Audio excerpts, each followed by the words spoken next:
मेरे प्यारे दर्शकों को देश के सबसे पसंदीदा डिबेट शो देश की बहस में दीपक चौरसिया का नमस्कार।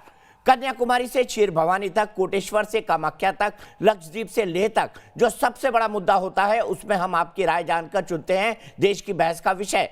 बहस की दशा और दिशा भी आपके माध्यम से तय होती है। साथ ही शो में आप और हमारे एक्सपर्ट पैनल मंच को साझा करते हैं और देश में हो रही सबसे बड़ी हलचल पर बेबाकी से अपनी बात रखते हैं। तो आइए शुरू करें देश की बहस माननीय जनता और मेहमानों के साथ। आज आपने देश की बहस का जो मुद्दा तय किया है वो है पीएफआई के आतंक का जाल कैसे फैल रहा है। इसे 86% लोगों ने वोट देकर देश की बहस का मुद्दा बनाना चाहा है। किसी भी कानून या फैसले को पहले एंटी मुस्लिम बता देना और फिर विक्टिम कार्ड खेलकर मुस्लिम समुदाय को संघ और सरकार का डर दिखाकर देश भर में भड़काना, पीएफआई का यही मॉड्यूल तमाम सुरक्षा और जांच एजेंसियों के लिए चुनौतियों का सबब बनता जा रहा है। हाल ही में पीएफआई के टॉप कैडर ने ऐसी जबान बोली जिससे युवाओं को भड़काने के लिए खास पैटर्न आजमाया। कहीं राम मंदिर को संघ का मंदिर बताया गया तो कहीं हिंदुत्व एजेंडे का आरोप मढ़कर अपने मंसूबे जाहिर किए। देश में खौफ की बोली बोलने वाले पीएफआई के लोग लगातार एक समुदाय विशेष का ब्रेन वॉश करने में जुटे हैं। सवाल है, क्या ये एक नए तरह का मॉड्यूल है? ये राम का मंदिर नहीं है, ये आरएसएस का मंदिर है। अगर ये लोग आपके घर में और दुकान में राम मंदिर के लिए पैसे मांगने के लिए आए, एक पैसा भी मत दीजिए इन्हें। आरएसएस जैसे 10 बड़ी तंजीमें भी अगर आ गई तो पॉपुलर फ्रंट अकेला मुकाबला करने के लिए काफी है। तौहीद की अमानत सीनों में है हमारे, आसान नहीं मिटाना नामो निशा हमारा। ये इंडिया की मुस्लिम कम्युनिटी को आज लीड लेना होगा और आज पॉपुलर फ्रंट ऑफ इंडिया वो लीड ले रहा है। पीएफआई यानी पॉपुलर फ्रंट ऑफ इंडिया के अनीस अहमद समेत इन लोगों का dangerous anti India movement agenda अब सामने आता जा रहा है। देश भर में घूम घूम कर ये देश के खिलाफ हेट स्पीच दे रहे हैं और आतंक का एक बड़ा जाल फैलाने का नापाक खेल खेला जा रहा है। क्या आप सरेंडर करेंगे? तो आपका जवाब क्या है? सरेंडर करेंगे? सरेंडर करेंगे? एक धर्म विशेष के जहन में जहर भरकर दूसरे धर्मों के खिलाफ ब्रेन वॉश किया जा रहा है।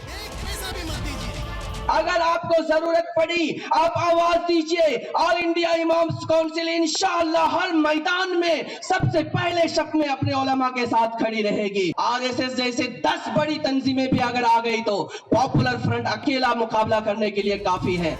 यह आतंक का अड्डा और किसी का नहीं, पीएफआई का है, जिसने देश के खिलाफ खौफ का माहौल पैदा करने का नया टारगेट रखा है। और ये समय आ गया है जब पीएफआई और एसडीपीआई को प्रतिबंधित कर दिया जाए। वो राष्ट्रहित में होगा क्योंकि इनकी गतिविधियां दिन पर दिन आपत्तिजनक होने के साथ साथ राष्ट्र विरोधी भी हैं।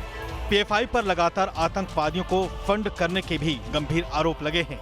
यही नहीं, इनके तार आईएसआई और विदेश के आतंकियों से भी जांच के घेरे में हैं। इसलिए पीएफआई से जुड़े आतंकी लगातार सुरक्षा एजेंसियों के निशाने पर हैं।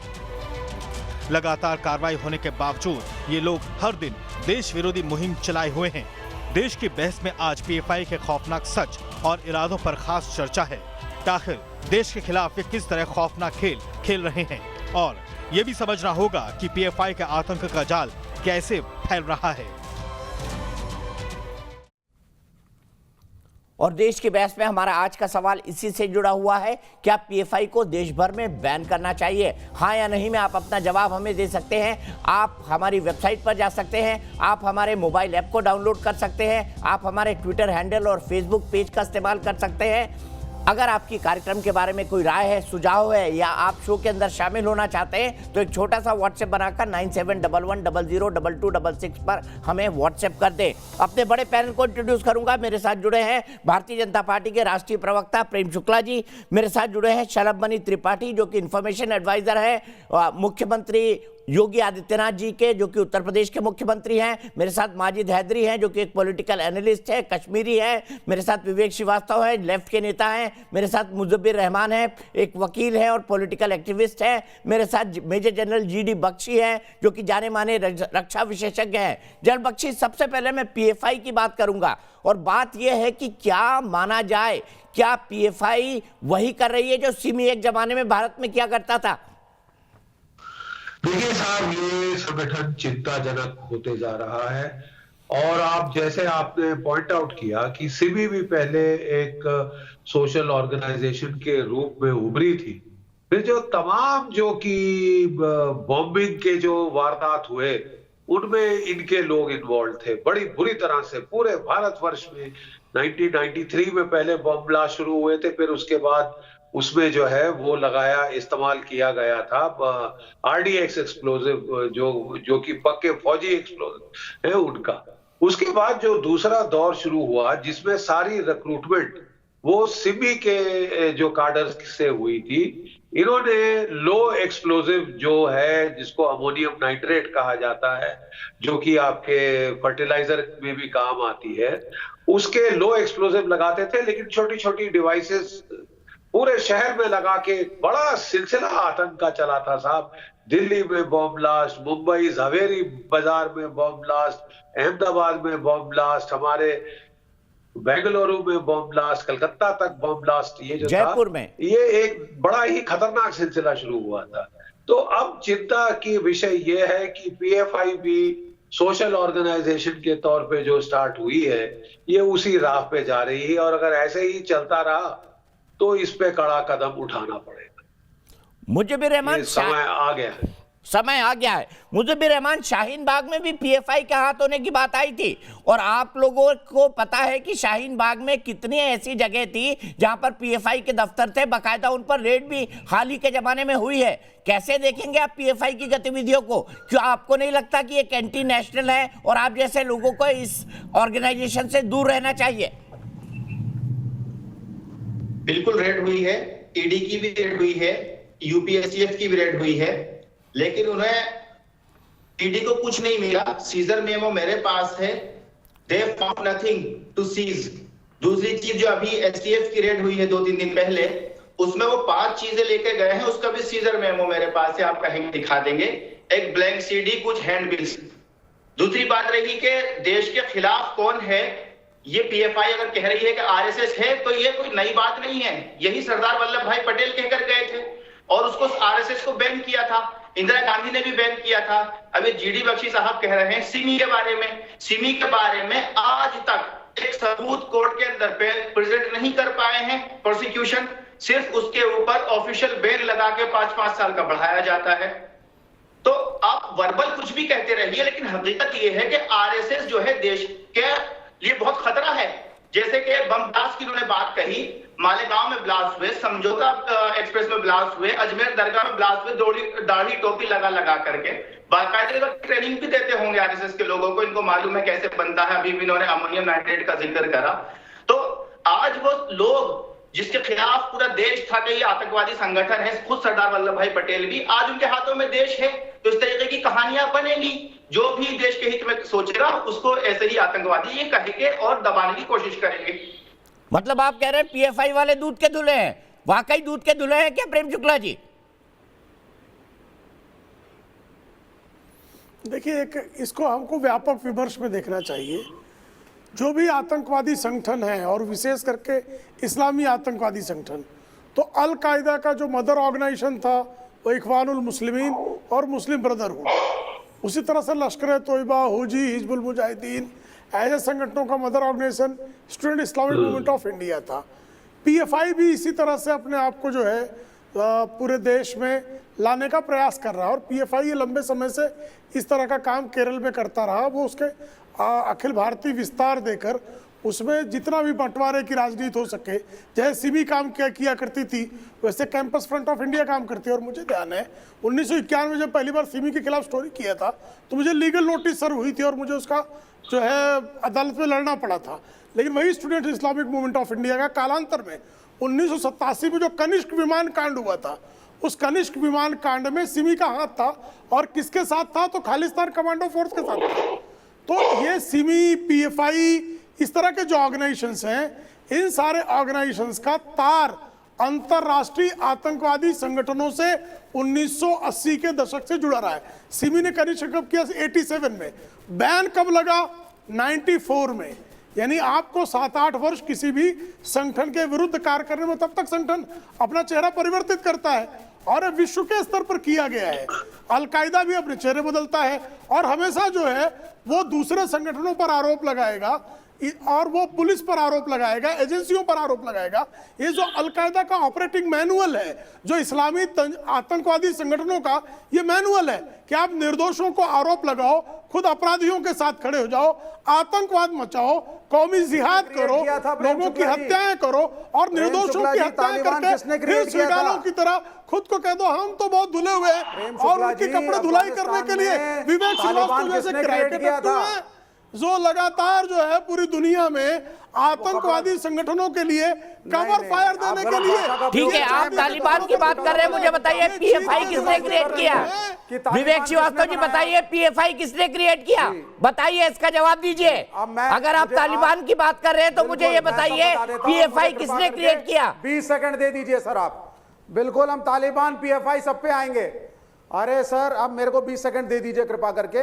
पहली चीज, मेरे मित्र प्रेम शुक्ला जी, आप इस बात को समझ लीजिए, विश्व में जो इस्लामिक टेररिज्म की आप बात कर रहे हैं उसके क्रिएशन में बहुत बड़ा हाथ United states of America, Europe और साम्राज्यवादी यानी कि इंपीरियलिस्टिक पावर्स का है, जिन्होंने तेल की राजनीति के लिए खाड़ी के कई देशों को आजकल चीन पाल रहा है। और हम लोगों ने अमेरिका के खिलाफ चूं तक नहीं बोली, इराक को खत्म किया, अफगानिस्तान को खत्म किया, कुवैत उसमें इन्वॉल्व हुआ, तो इसको हमें मानना पड़ेगा। दूसरी बात सर, मुझे बोलने दे, मैंने आप पाकिस्तान को कौन सुनिए, इसको इंटेलेक्चुअली देखिए पहले आप। तो कहीं ना कहीं तालिबान को कम्युनिस्ट रशिया के खिलाफ अमेरिका ने खड़ा किया, कम्युनिस्ट रशिया लड़ता रहा। उस समय के अफगानिस्तान के जो राष्ट्रपति थे नजीबुल्लाह जी, उनको मार के तालिबान ने लटका दिया। कृपया बताएं, एम्बेसी के अंडर, रशियन एम्बेसी में अफगानिस्तान में। आपके आराध्य आप सिंपली इस्लामिक टेररिज्म को ये नाम देना कि सारे मुसलमान जो गल्फ में हैं वो आतंकवादी हैं, ये सारे इस्लामिक टेररिस्ट हैं, ये गलत चीज है। इकोनॉमिक कारणों से, पॉलिटिकल कारणों से आतंकवादी पैदा होता है।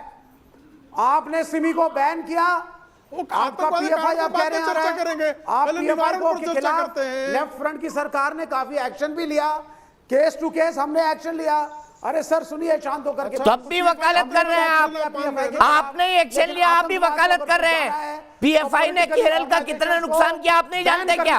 पीएफआई ने केरल का कितना नुकसान किया आप नहीं जानते क्या? जी जी जी, हाँ मैं बता रहा हूं, आप मुझे बोलने दें सर, मुझे बोलने दीजिए प्लीज। बिल्कुल, हमने उसके खिलाफ कार्रवाई भी करी, जहां गलत लगा लोगों को पकड़ा भी, लेकिन मेरा यह मानना है आतंकवाद को रोकना है अगर, तो उसको ये बैन करने से और ये जो जिस तरह के ड्रैकोनियन लॉज को लगा लेने से और डर दिखाने से आतंकवाद समाप्त नहीं होता। हमारे को माहौल ऐसा पैदा करना पड़ेगा कि देश में सेकुलर व्यवस्था रहे, हिंदू और मुसलमान एक दूसरे पे विश्वास करें। आरएसएस और हिंदुवादी संगठन जो है ये खुद एक डर भी पैदा करते हैं जिससे गलत रास्ते पर मुसलमान लड़के चलते हैं, और वाइस वर्सा भी है। एक ही सिक्के के दो पहलू हैं, एक तरफ हिंदुवादी संगठन, एक तरफ गजब बात करते हैं। आप कह रहे हैं आपने पीएफआई पर कार्रवाई की, लेकिन पीएफआई की वकालत आप करेंगे। गजब बात करते हैं विवेक श्रीवास्तव जी, गजब बात करते हैं। जल बख्शी कुछ कहना चाहते हैं, उनके पास जाऊंगा। जल बख्शी, एक तरफ ये कहते हैं उन्होंने पीएफआई पर कार्रवाई की, दूसरी तरफ ये कहते हैं कि हमको उनको और ह्यूमनली सोचना पड़ेगा, आतंकवादियों को ह्यूमनली सोचेंगे हम, ये कह रहे हैं विवेक श्रीवास्तव।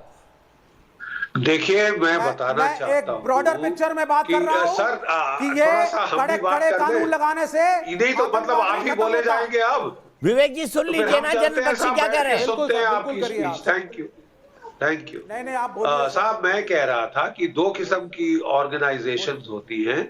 एक होती है इंसाइटरी, जिनका काम होता है भड़काना, रिक्रूट्स पैदा करना टेररिस्ट ऑर्गेनाइजेशंस के लिए, उनको मोटिवेट करना, उनको उकसाना, उनको ट्रेनिंग देनी। और आजकल तो साहब जब से आईएसआईएस बनी थी, ये नेट पे इतना प्रचलित हो गया है कि ज्यादातर जो हमारे रिक्रूट्स जो पीएफआई में आते हैं वो इसी आईएसआईएस के भड़काऊ जो भाषण हैं, जो बयान हैं, जो बॉम्ब मेकिंग मॉड्यूल्स जो नेट पे सिखाते हैं, उनको लेके साहब ये फ्रंटलाइन ऑर्गेनाइजेशंस बनती हैं।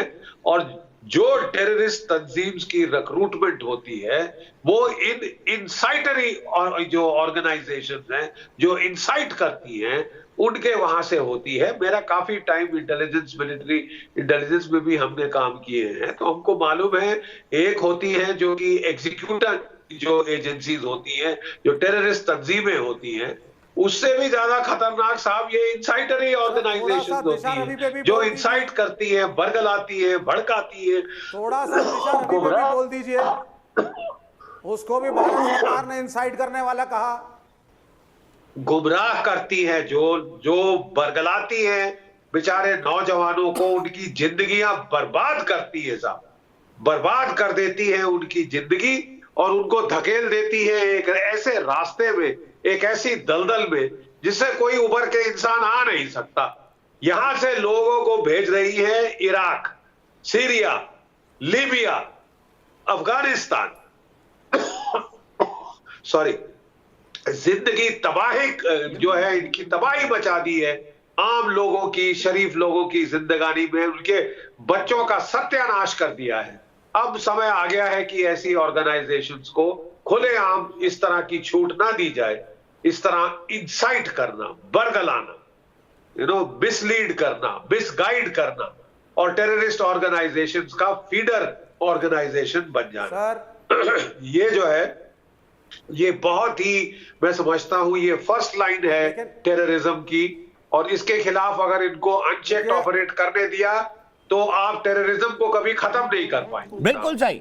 और फिर जो डू गुडर्स हैं हमारे, वो बीच में कूद पड़ते हैं, हमारे जो सेक्युलर हैं, हमारे जो लिबरल हैं, जो लेफ्टिस्ट हैं। एक अच्छा माहौल भी देश में नहीं बनाया जिसमें किसी कम्युनिटी, और कितना अच्छा माहौल चाहिए विवेक श्रीवास्तव जी, और कितना अच्छा माहौल चाहिए। मैं सीधे माजिद हैदरी के पास चलूंगा। माजिद हैदरी, पीएफआई जैसे ऑर्गेनाइजेशन के साथ क्या करना चाहिए आप बताइए, या आप भी उनकी वकालत करेंगे कि यंगस्टर्स देश के साथ जुड़े रहे। दीपक भाई, पीएफआई की जो और जो भटके युद्ध थे उनको वापसी भी दी गई। देखिए दीपक भाई, पीएफआई की जो विचारधारा है ना, उस विचारधारा से जो राष्ट्रवाद की मधुरता टपकती है, राष्ट्रवाद, मैं तो कहता हूं कि मधुशाला छोटा शब्द पड़ता है इसकी विचारधारा को समझाने के लिए। राष्ट्रवाद, लेकिन जी बिल्कुल, मेरे कानों ने सही सुना क्या? राष्ट्रवाद टपकता है, पीएफआई से राष्ट्रवाद टपकता है। मैं अभी एक एक करके सुनाता हूं उनकी बाइट, एक एक करके सुनाता हूं, रुक जाइए अभी। राष्ट्रवाद टपकाता हूं मैं उनके मुंह से, अभी टपकाता हूं राष्ट्रवाद, अभी टपकाता हूं राष्ट्रवाद। देखें, आप तो बात पूरी सुनते नहीं। जनरल बख्शी साहब ने बड़ी अच्छी बात कही कि ये भाजपा वाले भारत से अफगानिस्तान भेजते हैं अजहर मसूद साहब को। मैं तो आज जनरल बख्शी साहब को सैल्यूट करता हूं, इन्हें आज इस मंच पर माना कि भाजपा की सरकार ने अफगानिस्तान भेजा यहां से अजहर मसूद को। इससे बड़ा सैल्यूट क्या हो सकता है कि जनरल बख्शी साहब ने आपके मंच पे बात मानी, कहा भेजा जाता है भारत से अफगानिस्तान, ये इनने माना। आज देखिए, भाजपा का तो आज एक्सपोज जनरल बख्शी साहब ने किया। पीएफआई राष्ट्रवाद पार्टी है, वो पूरा सबों को पता है। अब प्रॉब्लम क्या रही है इस देश में? इस देश का मुसलमान टीपू सुल्तान हो या कि उपराष्ट्रपति हामिद अंसारी हो, उसका सबसे बड़ा गुनाह उसका धर्म है। एपीजे अब्दुल कलाम का नाम भी ले लेते, उनका नाम नहीं लेंगे आप, क्योंकि वो सही मायने में राष्ट्रवादी मुसलमान थे। एपीजे अब्दुल कलाम का नाम नहीं लेंगे आप उन्हीं लोगों का नाम लेंगे जो देश विरोधी सोच रखते हैं। माजिद हैदरी, अरे जिस मुसलमान ने इस देश में जबान खोली उसका पावर छीन लिया गया, पहचान छीन ली गई। आमिर खान साहब ने एक दफा कहा कि मुझे डर लगता है इस देश में, उन्हें अतिथि देवो भव से अलग कर दिया। ठीक है, शाहरुख खान साहब ने एक दफा जबान खोली, वानखेड़े स्टेडियम बैन कर दिया। भाई, इस देश में जो मुसलमान बात करता है फिर तो पीएफआई भाषण देता है, पीएफआई को तो बैन करने की ठीक है। मैं सीधे शलभ मनी के पास चलता हूँ। शलभ मनी उस राज्य से है जहां पर सबसे ज्यादा पीएफआई की एक्टिविटीज है। शलभ मनी जी, आप क्या इसको राष्ट्रवादी संगठन मानते हैं जैसे माजिद हैदरी वकालत कर रहे हैं? दीपक जी, बहुत बाद में आपने मुझे वक्त दिया, उम्मीद करूंगा थोड़ा समय मुझे मिलेगा अपनी बात रखने का। अभी मैं तमाम सारे विद्वान प्रवक्ताओं की बात सुन रहा था। एक चर्चा ये निकल कर आई कि आखिर गुमराह किया जाता है और गुमराह करके नौजवान जो होते हैं वो आतंकवाद की तरफ बढ़ जाते हैं, या कोई पाल रहा होता है, कभी अमेरिका पाल रहा होता है, कभी कोई रशिया पाल रहा होता है। मेरा बस एक सवाल है कि पालने के लिए एक खास तबके के लोग ही क्यों मिलते हैं? एक खास तबके के लोग ही गुमराह क्यों होते हैं? कश्मीरी पंडितों से ज़्यादा अत्याचार किसके ऊपर हुआ? क्या वो आतंकवादी बन गए? क्या वो गुमराह हो गए? और जहां तक बात आज हम चर्चा कर रहे हैं पीएफआई की, आज नंदू जी जो कि राष्ट्रीय स्वयंसेवक संघ के कार्यकर्ता थे, 4 दिन पहले उनका एक प्रतीकात्मक एक जुलूस निकला पीएफआई का, जिसमें प्रतीकात्मक आरएसएस के लोगों की हत्या करते हुए दिखाया गया। पूरे दुनिया ने यह जुलूस देखा। और आज नंदू जी जो स्वयंसेवक है, खुद वहां केरल की पुलिस इस बात को इन्वेस्टिगेट कर रही है, इस बात का खुलासा कर रही है कि जो पीएफआई से जुड़ा बड़ा जो ऑर्गेनाइजेशन है उसने स्वयंसेवक की बहुत बेरहमी से हत्या कर दी है। क्या इसके बाद भी आपको सबूत चाहिए? आप कह रहे हैं कि यूपी एसटीएफ ने छापेमारी की, कुछ नहीं मिला, तो आप तो जितनी बड़ी बड़ी अदालतें हैं वहां के चक्कर काट के चले आए, लेकिन आज भी जो आपका रऊफ है, जिसको आप अपना जो भी मानते हो, वो हमारे कब्जे में है। आज भी जो कप्पन है जिसके यहाँ राहुल गांधी गए थे, आंसू बहा के आए थे। अरे सुनिए, बीच में टोकिए मत, मैंने आपको बीच में टोका नहीं। आपका जो कप्पन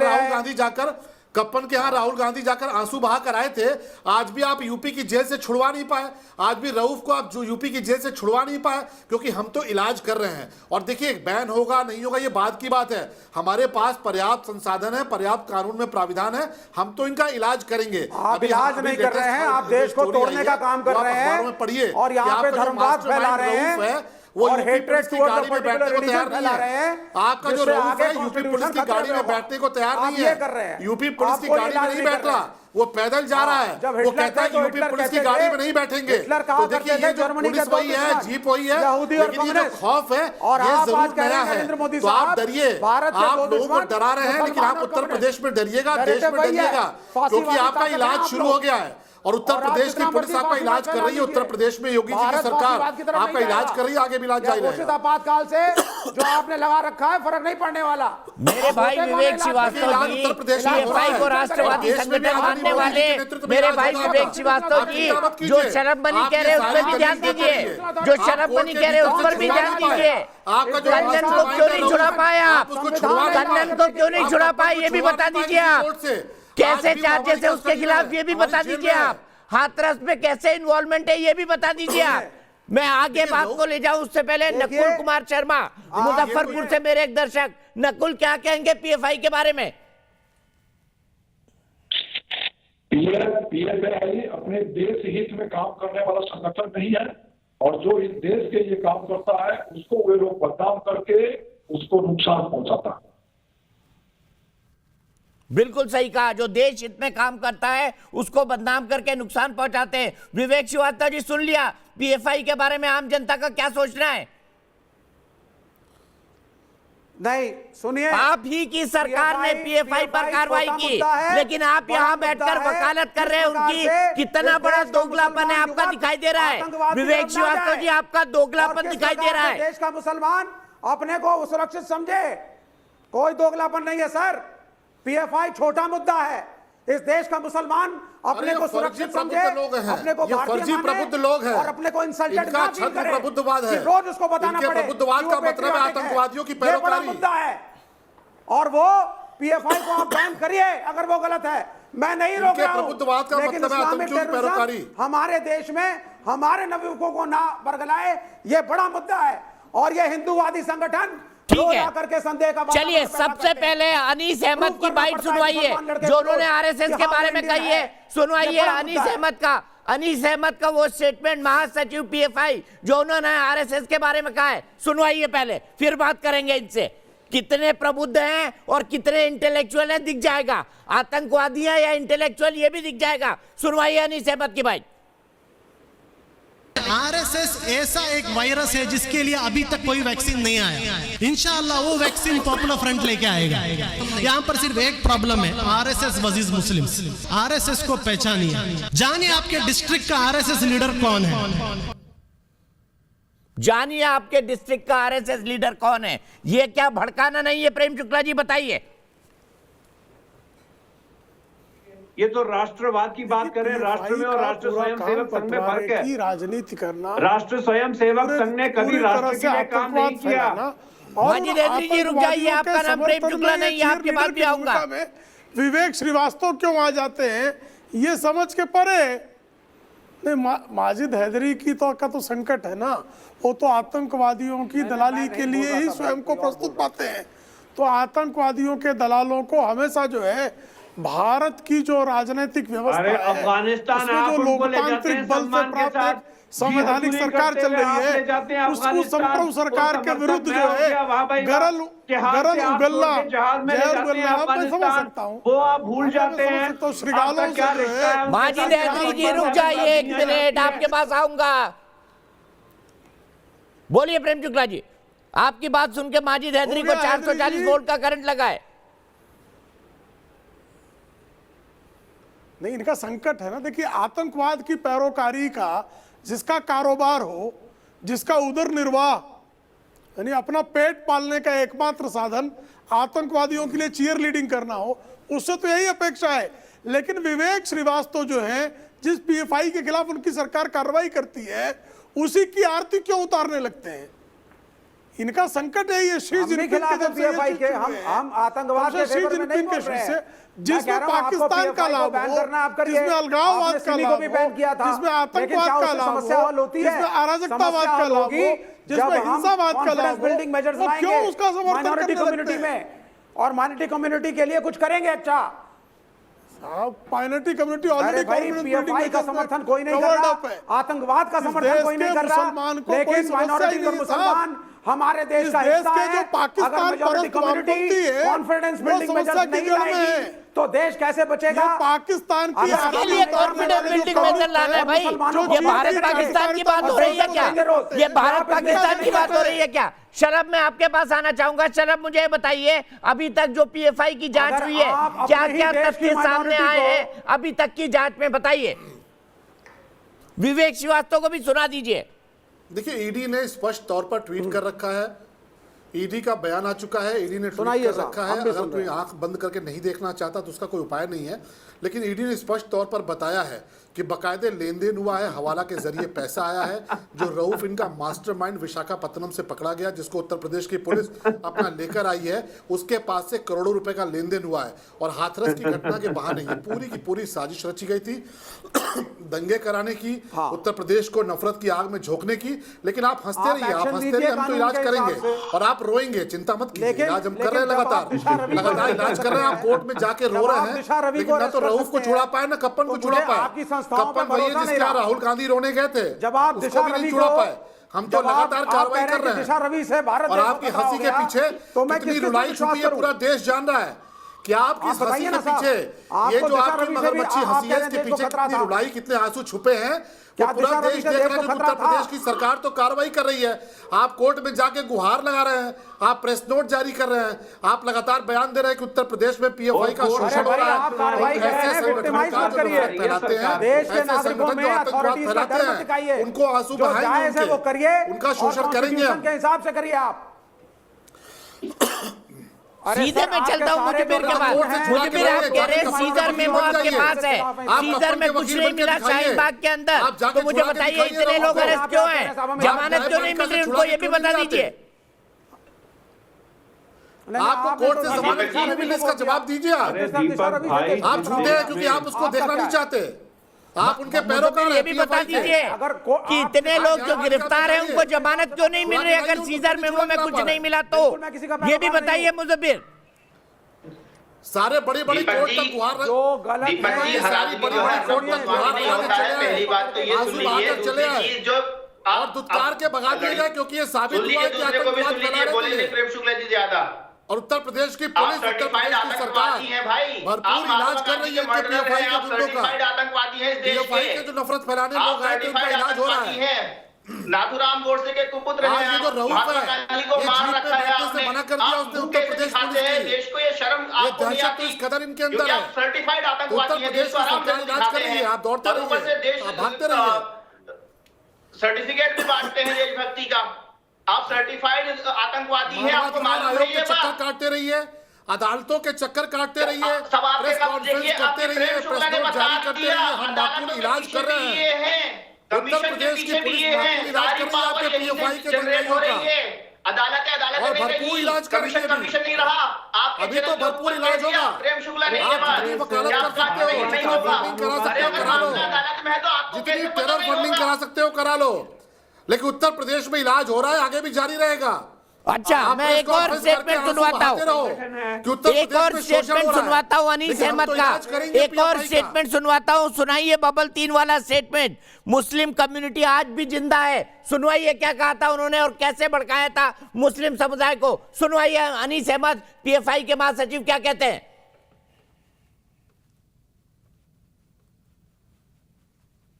इंडिया में आज भी मुस्लिम कम्युनिटी जिंदा है, ये मुस्लिम कम्युनिटी के बारे में बहुत सारा नेगेटिव न्यूज भी आता है, बैकवर्ड है, लेकिन ये मुस्लिम कम्युनिटी की एक कैपेसिटी भी है, याद रखिए।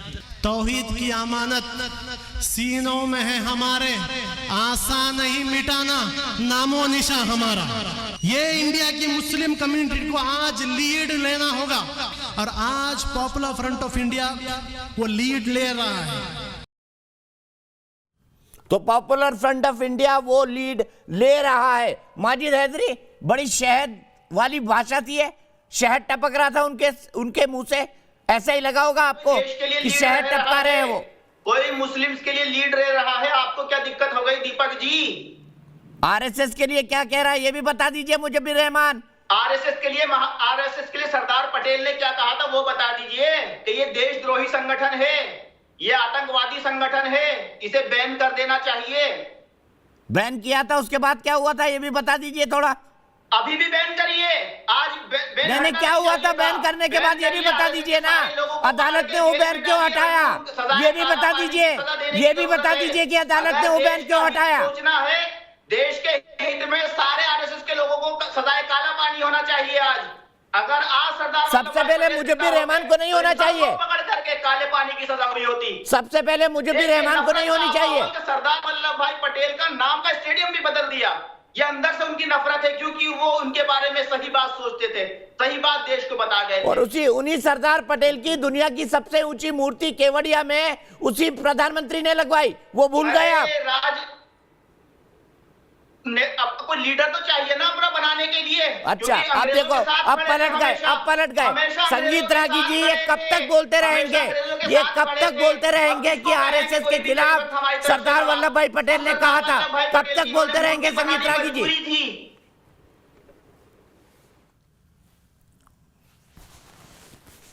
जैसा कि भारत और भारतीय जनता पार्टी में है, आप ये दोनों फर्क समझिए। पहले ये भागवा तालिबान आरएसएस वाले क्या राष्ट्रवाद सिखाएंगे, ये तो कभी राष्ट्रवादी थे ही नहीं। इनकी तो पहचान ही फिरंगियों की थी, फिरंगियों के पैसे पर पलते थे आरएसएस वाले। पहले हिंदू महासभा के नाम पे, फिर आरएसएस के नाम पे महात्मा गांधी को मारने वाली इन्हीं की विचारधारा, देश को तोड़ने वाली इन्हीं की विचारधारा, मालेगांव ब्लास्ट के पीछे इन्हीं की विचारधारा, मक्का मस्जिद ब्लास्ट के पीछे इन्हीं की विचारधारा, और दहशतगर्द बन के हम बेचारे मुसलमान, हम बेचारे पीएफआई वाले। अरे कोई तो हमारे हक की बात करो भाई इस देश में। संगीत रागी जी, इतना बुरा है आरएसएस? मैं तो बुराई सुन सुन के मेरे कान पक गए आज। 1 मिनट में आ रहा हूं जनरल बख्शी आपके पास। सबसे पहली बात तो तथ्यात्मक तौर पे गलत है कि सरदार पटेल जी ने आरएसएस को आतंकवादी संगठन कहा था। उन्होंने इसे देशभक्त संगठन कहा था और कांग्रेस पार्टी में इसे सम्मिलित 4 फरवरी 1948 को सरदार पटेल ने बैन कर दिया आरएसएस। मैंने हस्तक्षेप नहीं किया था, यही फरवरी का महीना था। माजिद हैदरी जी 1 मिनट सुन लीजिए ना। आपने अपनी तकरीर रख दी, दूसरे को भी सुन लीजिए, माजिद हैदरी जी। मुझे पता है आप पीएफआई के मेंबर हैं, मुझे पता है आपको दर्द हो रहा है, आप पीएफआई के मेंबर हैं, दर्द हो रहा है आपको, मुझे पता है आपको दर्द हो रहा है, लेकिन संगीत रागी जी को सुन लीजिए।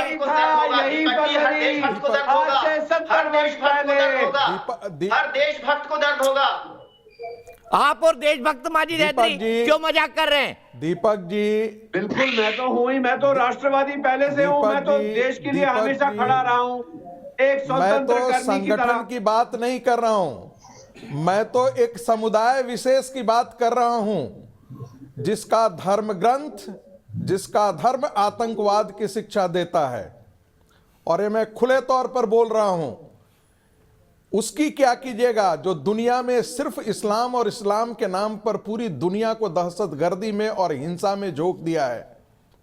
जब तक उस पर पाबंदी नहीं लगेगी, जब तक उस पर आपने तो हिंदू राष्ट्र के नाम पर देश को तोड़ने का नहीं लगेगा, कर दिया, दुनिया में कभी शांति नहीं हो सकती है। की आप बात लाते कैसे? क्योंकि एक धर्म पूरे दुनिया में हिंसा का पर्याय बन जाए, आप पहले इसका मतलब है कि उसके अंदर कुछ न कुछ तो ऐसे बीज हैं। नहीं करूंगा, क्षमा मांगे। जैसे आज आप संविधान के खिलाफ बात करते हैं, हिंदू राष्ट्र की बात करते हैं, आप देश को तोड़ने की बात करते हैं जब आप हिंदू राष्ट्र की बात करते हैं। तो कहता आप हूं, अम्बेडकर के, मैं आज नेहरू भी के, हिंदू गांधी के राष्ट्र की बात संविधान को करूंगा, अपमानित करते हैं जब आप हिंदू राष्ट्र की बात करते हैं।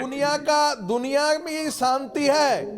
इस्लामिक राष्ट्र में दुनिया में शांति हो ही नहीं सकती। जहां जहां इस्लाम है वहां वहां अशांति है। इस्लाम शांति का पर्याय हो नहीं सकता।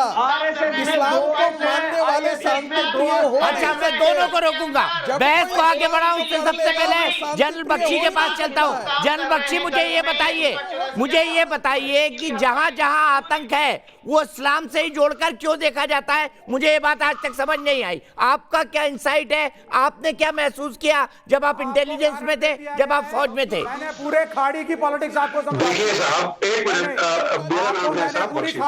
विवेक श्रीवास्तव जी, रुक जाइए।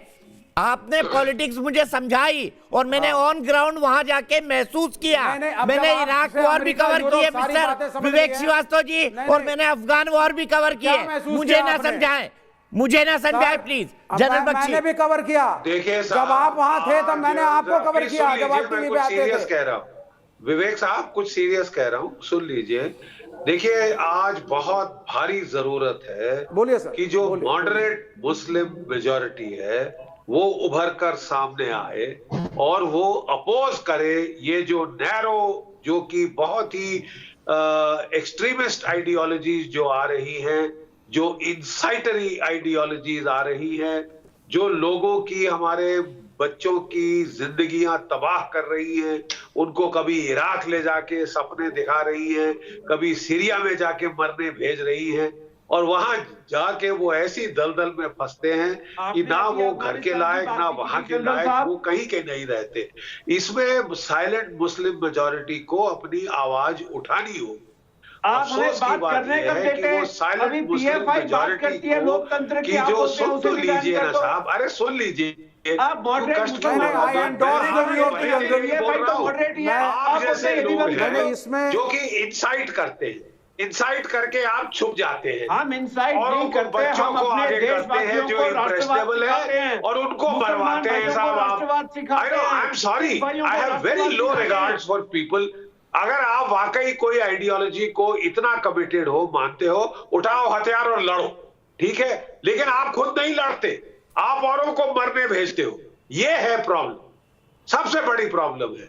और शरीफों के बच्चों को लेकर पढ़ाई लिखाई में वो जाएं, उनसे उनको महरूम करके, उससे उनको बरगला के, उससे उनको बिल्कुल इंसाइट करके आप जो गलत रास्तों में लगाते हो, उनके हाथों में हथियार डलवाते हो, उनके हाथों में अमोनियम नाइट्रेट लगाते हो और खुद छुप के बयानबाजी करते हो। You are a coward. I have more respect for those people, at least to do what they believe in. दीदी साहब, आप जो है ना बरगलाते हैं शरीफों को, क्या हक है? जबकि एक शरीफ मुसलमान अपने बच्चे को पढ़ाना चाहता है, वो अपने बच्चे को अच्छी जॉब में देखना चाहता है, नॉर्मल जिंदगी लीड करते देखना चाहता है। आपके जैसे वो सीरिया में नहीं भेजना चाहता इस्लामिक फ्रंट के गुलाम बनने के लिए। सांस नहीं लेने देते, खाना नहीं खाने देते, तो उसका अभी बिरयानी दबा के बैठे होंगे आप, अभी बिरयानी दबा के बैठे होंगे माजिद हैदरी। आप 6 साल से हम सीरिया में है क्या? मुझे अभी बिरयानी दबा के बैठे होंगे माजिद हैदरी, झूठ बोल रहे हैं यहाँ पर। अभी बिरयानी दबा के बैठे होंगे माजिद हैदरी, झूठ बोल रहे हैं यहाँ पर कि खाना नहीं खा पा रहे। अच्छी खासी बिरयानी खाते हैं, अच्छी खासी बिरयानी खाते हैं, हमारा बिरयानी की आप बात करते हैं। मुझे बहुत आपत्ति है भाई, कौन सा गोश्त डाला था बिरयानी में? इतने दलेर हैं, ये हालत कभी भारत की नहीं थी 70 वर्षों। ठीक है, एक मिनट, एक और स्टेटमेंट सुनाता हूँ। अनीस अहमद, पीएफआई के महासचिव, राम मंदिर वाला स्टेटमेंट सुनवाइए एक बार फिर से, राम मंदिर वाला। आंखों में आंख डालकर बात करो। आपके सामने एक ही बात बताता हूं, जिस तरीके से एनआरसी को बॉयकॉट किया था, अगर ये लोग आपके घर में और दुकान में राम मंदिर के लिए पैसे मांगने के लिए आए, एक पैसा भी मत दीजिए इन्हें। मैं सारे मुस्लिम बिजनेसमैन से कहता हूं, 1 रुपया भी मत दीजिए इन्हें। ये राम का मंदिर नहीं है, ये आरएसएस का मंदिर है, और मुसलमानों के पैसे से आरएसएस के मंदिर में एक ईंट भी नहीं जाएगा इंशाअल्लाह। मांगे भी नहीं भैया किसी ने आपसे। अपराजिता जी, ये आरएसएस का मंदिर है, राम का नहीं, ये इस तरह के विचार कौन बोल सकता है? और किसने इनसे पैसे मांगे हैं कि चंदा दो भाई पीएफआई वालों से? जी दीपक जी, आप सबको नमस्कार। आ रहा हूं संगीता कुछ जी। दिन पहले श्री गुलाम नबी आजाद जी का राज्यसभा मेंबर के तौर पर फेयरवेल हो रहा था। मैं लोकसभा की सदस्य हूं, सदन में ही बैठी थी। पता चला कि उन्होंने बहुत ही संजीदगी से, बहुत भावनात्मक होकर एक बात कही हमारे प्रधानमंत्री जी के सामने। उन्होंने अपने फेयरवेल स्पीच में कहा कि हम भारतीय मुसलमान सबसे सुरक्षित और प्रसन्न भारत में हैं। मैं ये कहना चाहती हूँ कि बहुत ही अच्छे भारतीय मुसलमान ही हैं, उनकी हम कद्र करते हैं और उनके साथ हम देश के विकास के पथ पर चल रहे हैं। लेकिन इसके साथ साथ अनीस अहमद जैसे लोग भी हैं, इसके साथ साथ पीएफआई है, इसके साथ साथ एसडीपीआई है।